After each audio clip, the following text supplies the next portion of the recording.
মসজিদ কমিটির সদস্যদের কী কী গুণ থাকা উচিত কোরআন সুন্নাহর আলোকে জানাবেন।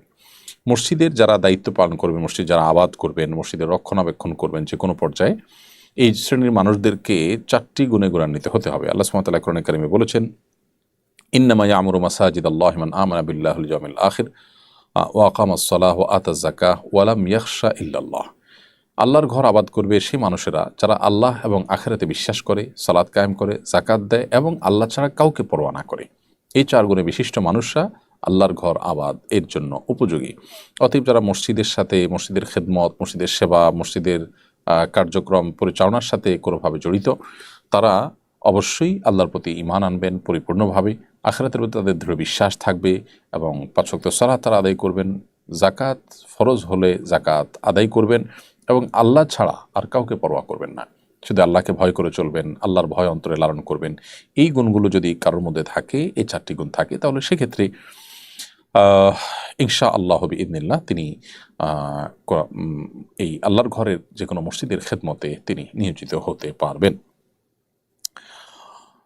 এরপরের প্রশ্ন হলো, পাঠ্যপুস্তক সংশোধনে কমিটি গঠন করা হয়েছে, এই কমিটি নিয়ে নানাজন নানান কথা বলছেন, এ বিষয়ে আপনার মন্তব্য কী বা আপনার প্রত্যাশাই বা কী?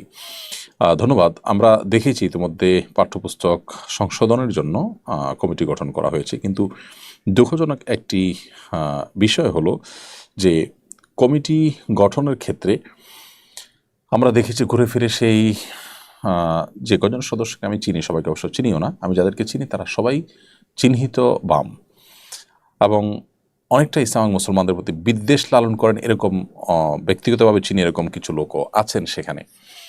অথচ আমরা জানি যে এই পাঠ্যপুস্তক নিয়ে সবচেয়ে বেশি আপত্তি করেছিলেন ইসলামিস্টরা, ওলামা একরাম, এদেশে ধর্মপ্রাণ সাধারণ এবং সর্বস্তরের মানুষ। সেই রকম একটি পরিস্থিতিতে যাদের সবচেয়ে বেশি অভিযোগের জায়গা ছিল, আপত্তির জায়গা ছিল, যাদের আপত্তিকে আমল নিয়ে গভর্নমেন্ট বিগত গভর্নমেন্ট দু একটা সংশোধন আনতে বাধ্য হয়েছে, সেই লোকগুলোকে এই কমিটিতে তাদের কাউকে আমরা দেখলাম না। এটা খুবই দুঃখজনক এবং হতাশাজনক। কোনো অবস্থাতেই এটি আসলে গ্রহণযোগ্য হতে পারে না। এই কমিটিতে অবশ্যই বেশ কয়েকজন সদস্য রাখা উচিত ছিল যারা মুসলিমদেরকে কোনো না কোনোভাবে নেতৃত্ব দেন এবং মুসলিমদের কাছে যাদের প্রতি আস্থা আছে, যাদের প্রতি মুসলমানদের আস্থা আছে, এরকম মানুষদের রাখা উচিত ছিল।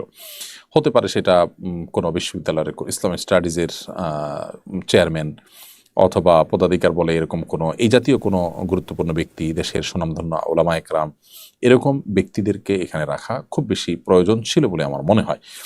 তো যাই হোক, এই কাজটি না হওয়াটা দুঃখজনক, হতাশাজনক।